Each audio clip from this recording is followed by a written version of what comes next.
How about a big round of applause for the TH Ballad kicking off the night tonight? And how about a big round of applause for Mr. Patrick Godfrey for hosting that informative roundtable discussion. So about 5 months ago, I think about 5 months ago, is when we were planning this whole Gallery 5 After 5 lecture series, and we didn't know exactly what all of them were going to have, or if all of them were going to be, you know, lectures, or if there were going to be some, you know, performance art, or what. But so 5 months ago, I was sitting on my front porch talking to some of these gentlemen, and I posed the question, can you build a robot that plays drums? And the answer was, yeah. And I thought, well, bullshit, I don't believe that, you know. Because if I were to ask you guys that question, you would probably say no. But I know these guys, they could probably do it. Anyway, so this is the Human Unit team right here. Mr. Kenneth Leckie, Mr. Grady Fields, Mr. Eric Walensky, and Mr. Colin Schoenfelder. Woo! Yes, that's right. So basically, I presented them with this challenge, and I said, you know, if you can do it, you know, Gallery 5 will be happy to pay for the robot to be built. And tonight, here we are, about to witness this robot taking on, you know, a human, which is great that we can do this in this day and age. So, fellas, why don't you explain to the crowd some of the things that went into this robot? Colin, I'll start with you. Here you go. Hello, my name is Colin. My job basically with the robot was kind of handling the way that the computer, which keeps track of the beats, communicates with the Arduino down here, the heart of the beast, so that it can make all of its different drum beats. So, yeah, that was my part of it. So, I basically came in and sort of, I was there from the beginning, but only did my part at the end, where I sort of put together a little website to help build the music for it, and stuff would actually play. And then put it together, and the last couple of days, got it going. I'm Grady. I worked mainly on electronics and a little bit of hardware. I'm Eric.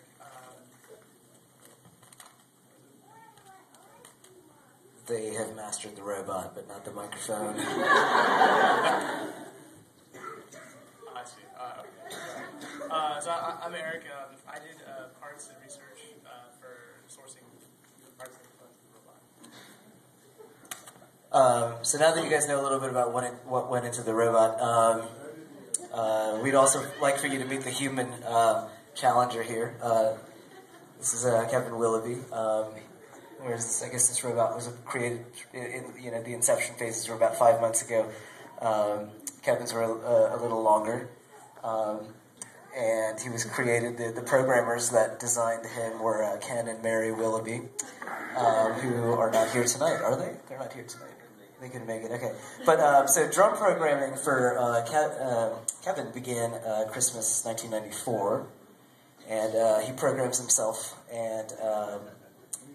Whereas I can't remember the exact voltage, wattage that this takes up, but Kevin takes up 12 volts, 5 amps, which is actually identical to what Kevin takes up. So without further ado, we would like to now show you guys what this robot can do against a human, and then we're going to explain how the mechanics of it works, and then we'd love to answer any questions you guys have. So, Maestro, please, if you wouldn't mind, let's get this contest going. woo! I just want to shout out to Pete back there, who designed really like the frame and how it's all kind of put together like that before Pete. So if you guys dig it, tips are appreciated. Thank you, Pete. Thank you very much. Let's do this thing.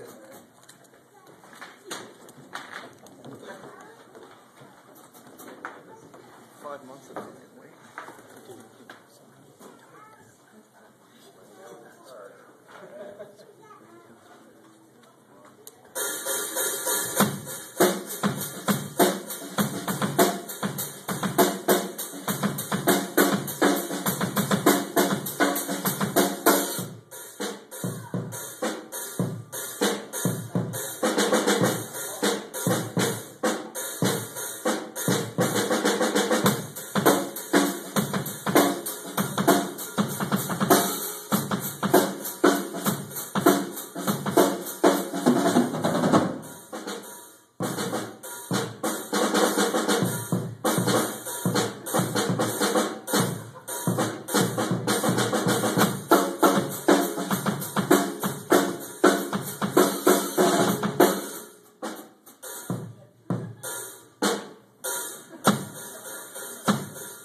So, now that you have seen what this thing kind of sort of does, we're going to show you how that actually happened, because it's kind of a neat process.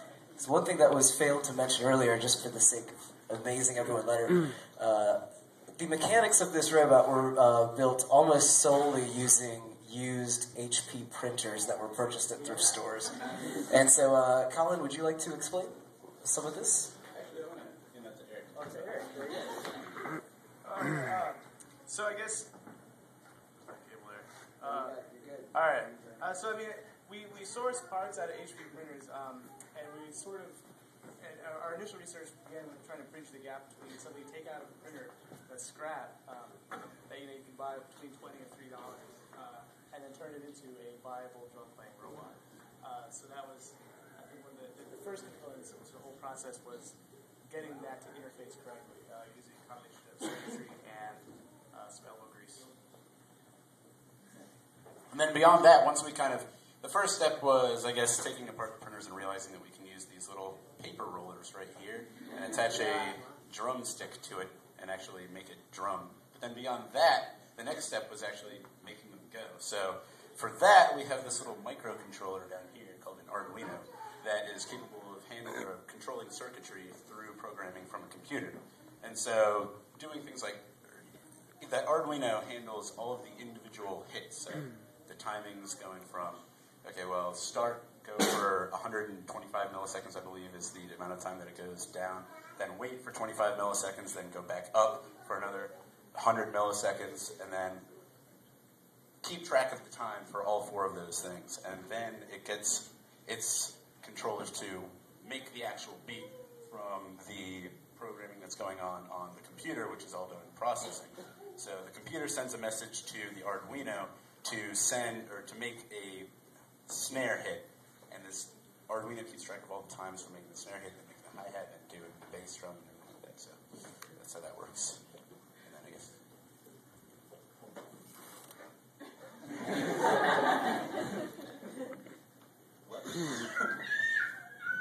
Okay. So we went through a lot of different parts. With the snare and the hi-hat, generally a fairly weak hit works. But with the kick, we ended up needing something a bit stronger, something a bit bigger. So we probably went through 4 or 5 designs just trying to make the kick work, whether it was a sort of cam that would push an actual pedal or whether it was a bigger motor. But it took a lot of trial and error to make that piece work. And a lot of just fiddling around with different parts to repurpose them in ways that were never intended to be used. So you guys all know how to make one now, right? Awesome. I think let's show them the stress test that we did. So this is the test that was done on the mechanics to make sure that the physical items that we have kind of rigged together were going to be able to sustain not only a weak hit, but a series of steady, fast hits, as I usually prefer. That was, okay. So go ahead and let's see this thing. Stress test. In motion.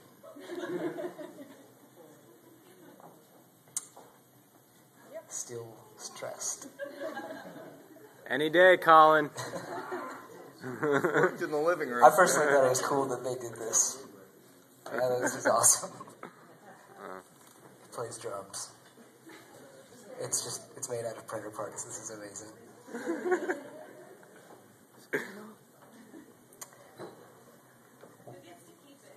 Good question. It is for rent. For anyone. Here's the stress test.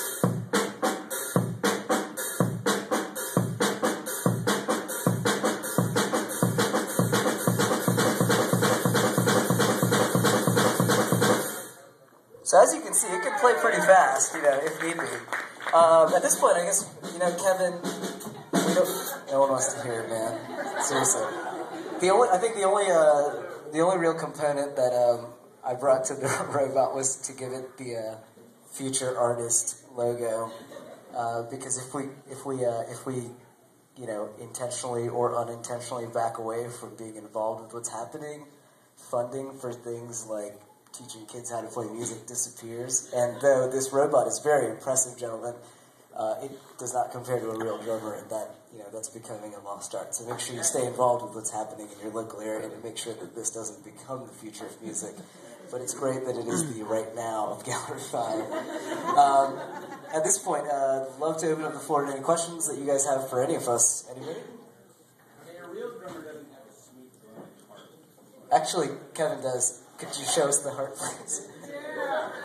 Any questions or anything? If not, negative. Yes, there's one there. Do you have any tips on where to research about Arduinos? Or I'm sure there's plenty online already, but there's almost too much out there right now.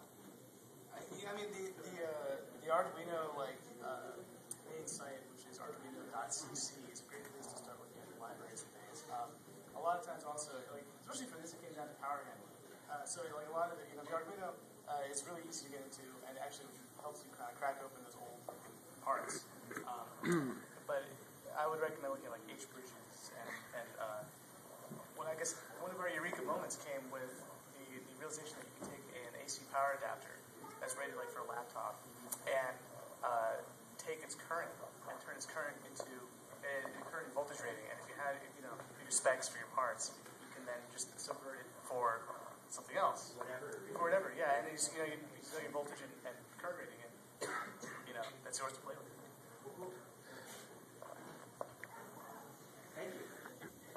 Thank you. Anyone else? Yes, sir.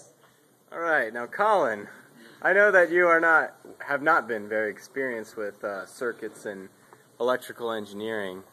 So then when you took on this project, this Arduino, as you call it, is a circuit board of sorts. How many have you gone through? That's a good question. And what? Harsh. what is the end result? What did you learn from all this? I did not go through 5. No, I have 4 now. 2 of them I have busted. You have to be really careful, it turns out, with electronics and fine things like that. But I did not realize quite how finicky it would be. I thought that it would have a bit more to it, but apparently a couple times, twice, I was going to just unplug something just to make a small change, and then just unplugging the wire and a little bounce of my wrist caused it to just hit something on the Arduino that fried everything. My computer turned off twice, and then I turned it back on, and all of a sudden the Arduino, the $30 thing that I invested in just doesn't work. And then, of course, you have 2 weeks of waiting for it to come in the mail before you can continue working on the Drumbot. So, yes, I would recommend if you're going to get into Arduinos and using them, definitely always unplug the power sources before you start fiddling around with things. That is key. That is key. And to answer your question, and to spill some wine on stage, the next place that this Drumbot is going, we are actually trying to move it around to a couple of places, and I think as soon as I have a conversation with my brother at the end of this thing, I believe it will be performing at Plan 9 with him, I believe. Says Plan 9 at least. I love you. So anyway, thank you so much for coming tonight, everybody. How about a big round of... Oh, whoa. Yes, one more question. Sorry, go ahead. Yes. Is that thing going to break free and kill us all? Yes. Actually, guys, let me... This is a question I can handle. No.